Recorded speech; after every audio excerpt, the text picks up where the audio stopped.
Nung nagpunta kami ng kabataan ng aking asawa, habang nagkikwentuhan kami at nagtatawanan at naghahanda ng aming pagkain ay may napansin akong kakaiba dito. Nang aking review ng aking camera ay ito na pala ginawa ng aking anak.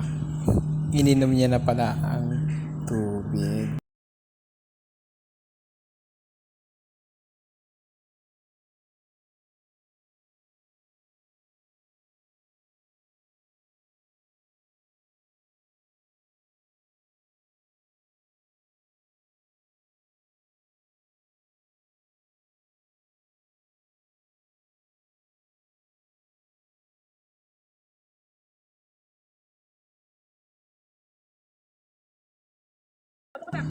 At nung nakita ko ang ininom niya na, ay napakamot ulo talaga ako sa pinagagawa ng aking anak.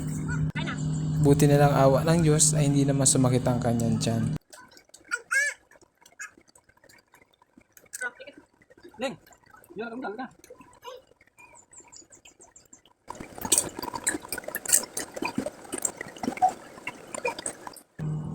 Yung panganay ko naman, kung hindi patawagin, hindi talaga lalapit. Nag-i-enjoy kasi sa ganda ng tubig dito sa amin eh. Kung ba ngayon lang naman siya makapunta dito, kaya sinusulit niya.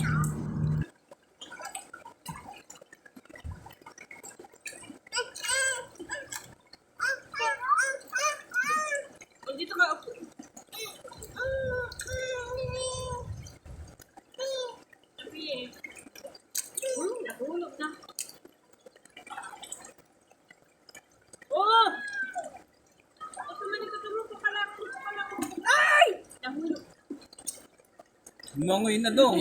Mangoy na dong. Mangoy na dong. Wala na yung isa, nakalangoy na. At nang kumakain nga kami, ay biglang lumapit ang aking bunsong anak para humingi ng pagkain. At ganito ang nangyari. Ano ba yung kailangan nyo? Da? O dong, nakalangoy na yung isa. Oh. Okay. Ano pa pala kasi? Huwag ka na hawag dyan dong. Tamalunod yung isa natin.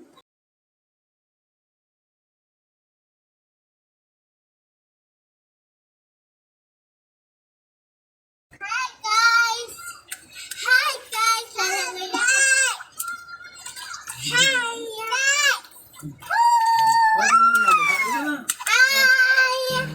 At dito nga sa part na ito ay sinabi ko sa iyong anak na nagbibideo kami. Kaya Dito kami sa kabatuhan! Hi!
Hanggang dito na lang pala ang aking video. Salamat po.